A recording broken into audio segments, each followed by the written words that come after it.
With an annual rainfall of 700 millimetres, shortage of moisture shouldn't be an issue for Victorian grain grower Brent Herrmann, but heavy clay soils are preventing his crops from accessing water when they most need it. Mr Herrmann farms at Tarrington, where his topsoils run to a depth of just 15 to 30 centimetres.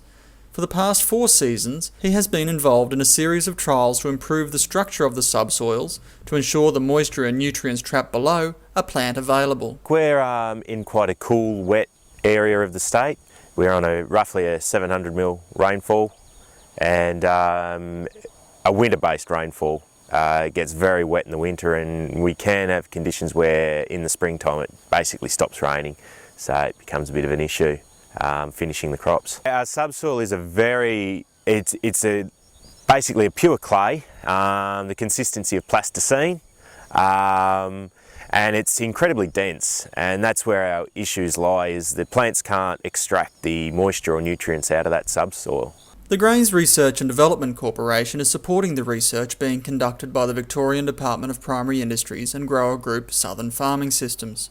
They are testing the impact of adding chook manure, compost and stubble to the subsoil to improve soil structure and drainage. We do battle with waterlogging through the winter, hence we're on a lot of raised beds. Basically here we're looking at deep banding a manure product into the subsoil to roughly 20 tonne to the hectare.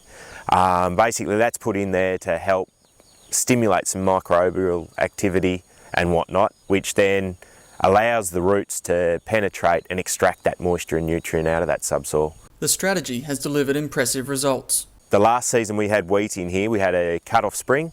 It stopped raining around the 1st of October, and we found our control area went about 6 tonne, and where the manure was deep banded in, we had a yield of approximately 10 tonne, just due to that extra moisture being utilised out of the subsoil. It seems to show its true potential when we get a cut-off spring. When it continues to rain throughout the springtime, you really don't notice a great deal of benefit. While results are impressive, Mr Herrmann says they aren't always visible to the naked eye during the growing season. In the cereals, we haven't noticed a great deal of visual difference between the trials during the growing season. But as you get into that later grain field period, we've noticed the crop staying greener longer, and really it's the head size and the grain weights that at the end of the day which are making up the yield, rather than a much more dense canopy.